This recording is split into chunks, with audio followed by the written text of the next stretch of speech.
Regardez tous ces gens, un dîner tout en blanc à Montréal, 1200 participants, panier de pique-nique en main, et ils se sont tous réunis hier à différents endroits à Montréal pour ensuite être conduits vers un lieu inconnu, un lieu secret, bien gardé. On va en parler tout de suite avec Émeric Pasquier, qui est l'organisateur de l'événement. Bonsoir. Un des deux organisateurs, un des bonsoir. Voilà, vous avez gardé une partie des couleurs nécessaires pour cet événement. Ça a été tout un succès, 1200 personnes. Vous vous attendiez à une telle réponse? Non, en fait, ça a été une surprise par rapport aux inscriptions. On a dû les fermer en avance. On a eu peut-être en l'espace de 3 semaines 1 millier de personnes qui se sont inscrites. Donc ça a été une agréable surprise, beaucoup de réactivité.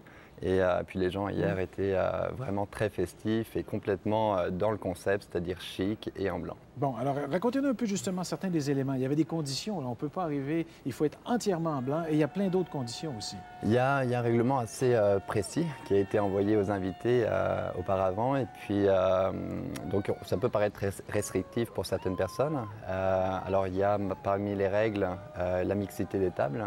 Il y a les hommes d'un côté, les femmes de l'autre, donc il faut des inscriptions qui soient mixtes. Il faut que tout le monde soit habillé en blanc et très chic.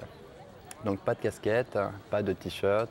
Il faut apporter du champagne, du vin et des mets de qualité, de la vaisselle en dur et puis surtout être présent pour être réinvité dans les années à venir. Bon, est-ce que les tables étaient déjà fournies ou parce que je crois qu'à Paris, si je ne m'abuse, il faut apporter la table aussi, non? La table et les nappes? Exactement, ça c'est une différence avec Paris, c'est que là on les a fournis pour disons, faciliter la logistique parce que les foyers ne sont pas forcément équipés.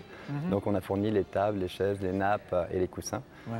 Mais à Paris, tout le monde apporte tout ce matériel-là. Bon, un autre truc qu'on a vu dans les images, dans le reportage, les gens sont assis dans l'autobus et tout à coup, là, vous leur dites où on s'en va. Alors pourquoi ne pas dire où a lieu cet événement? Ça fait partie de la recette. C'est pas moi qui l'ai créé, c'est mon père qui a fait ça il y a 25 ans. Et donc on a repris un petit peu à la lettre le concept cette année pour une première édition ici.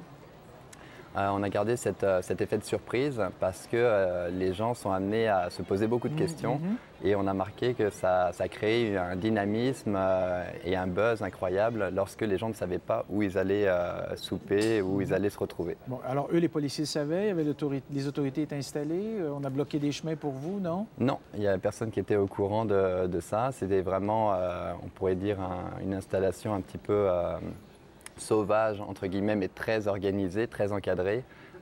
Et finalement, lorsqu'on investit la place, on la laisse dans le même état en fin de soirée. Oui, c'est très important. Ça aussi, ça se clôt par le grand nettoyage de la place. Exactement, exactement.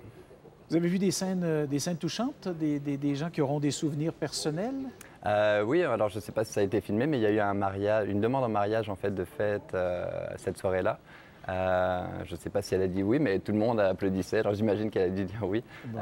Mais sinon, il y avait un espace de danse où les gens se sont retrouvés après. Et l'atmosphère était vraiment présente parce que les gens vraiment étaient déçus à 23 h d'avoir à quitter. Bon. Un élément qui peut nous surprendre un peu, c'est que dans notre société, vous insistez que les couples soient mixtes. Il y a probablement eu quelques remarques de couples gays, puisque c'est autorisé ici, etc. Pourquoi vous insistez sur ça? La mixité?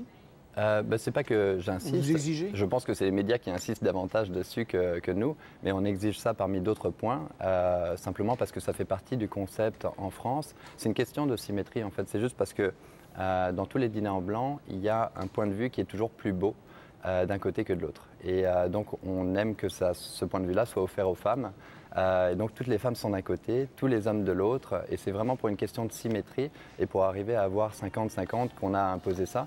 On a gardé ce concept cette année, on va voir, il y aura des modifications à faire l'année prochaine. Est-ce qu'on va le garder? Je ne sais pas. Bon. Mais ça fait partie du règlement. Bon, alors vous avez déjà répondu à ma dernière question. Il y aura une prochaine édition. Bien, je vous remercie beaucoup. Voilà, exactement. Au revoir. Merci, au revoir.